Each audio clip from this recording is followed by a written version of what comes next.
Hello, Internet, and welcome to another episode of Monday Adventures Ramble with me, Doc Eon. It's Monday. It's the 23rd of April, 2017, and I've finished this guy, among other things, but I wanted to show you this first. This is the Dragon Tortoise by Reaper. It's the Bones version of it, and it's the monster known in D&D as a dragon turtle. They just call it a dragon tortoise in the catalog for, I don't know, to seem a little different. And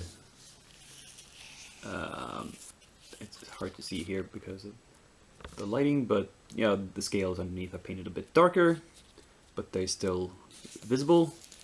I put the skull here. I figured out that this is probably the skull of a statue, so I painted it kind of like stone. Not sure if it comes across, but there's like creepers, the vines supposed to go around there. Yeah, it turned out kind of a subdued color scheme. Not that bright, but I'm not sure about that. But that was one way to go, and well, let's see how it shows up compared to other minis. But I'm pretty happy with it overall, I think, now that I see it on camera. Yeah, I did finish a couple of more. Let's look at them. I also completed 3 of these, also Reaper minis, but these are metal minis, and they are more like NPCs. We have the orcs first. We have the sort of orc or half orc or goblin witch. Which I'm not sure if you can tell, there's a bat on her shoulder.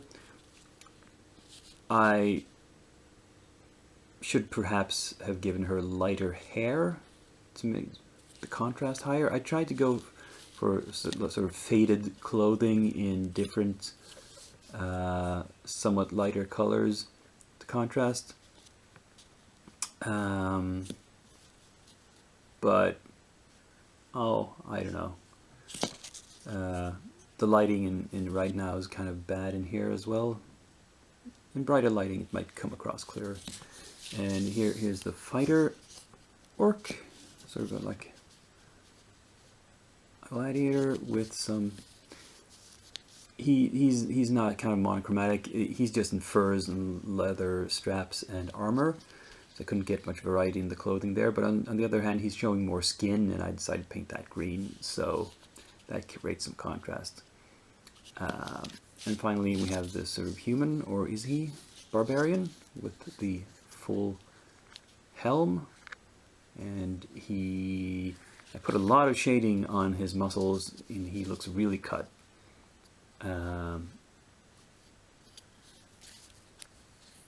Yeah.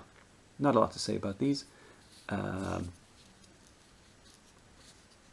They're good enough for gaming purposes. Still picks at the end. Let's move on to works in progress. On the work table, we have the Gorloth to begin with, which you'll see has gotten some more splashes of paint. I've just roughed in some shade colors. Not sure really even yet which way I want to go with this. I'm thinking a lot of this might get covered up and then have to be re-established because I'm still not certain about the body itself. I think I'm going to have to do a wet blend there, and that is, like I said, going to cover up some of the shading I already did, and that will have to be put in again later. But, you know, it's all part of the back and forth of figuring out a model on the run. Here we have the newly started, where are they from? Spellco. Since last week, I've just done some basic work on the metallics, not much else. And finally, we have the elves, the ladies here. It might not look like anything has happened to them, but I've actually done a lot more work on the skin and the hair, and they're pretty much done. I just want to finish the eyes and maybe a little bit more on the lips.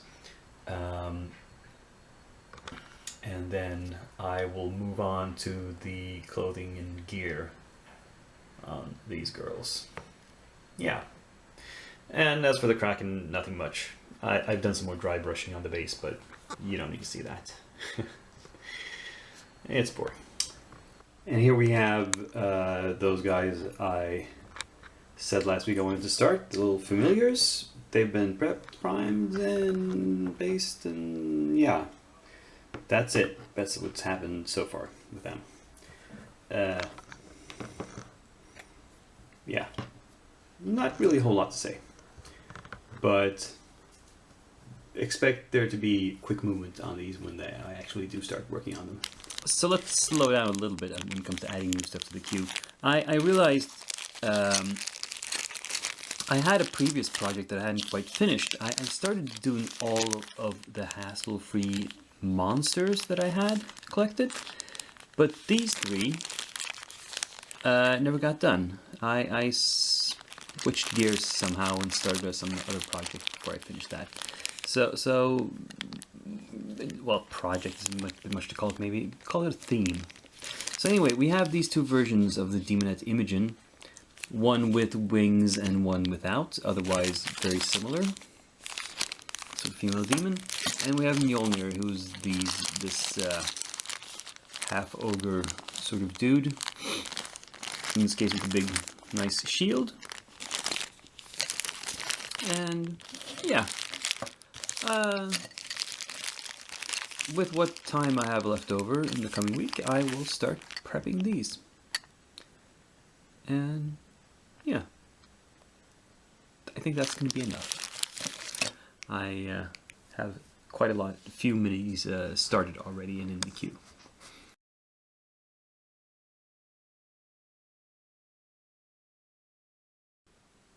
And now we're getting to the nitty-gritty of it.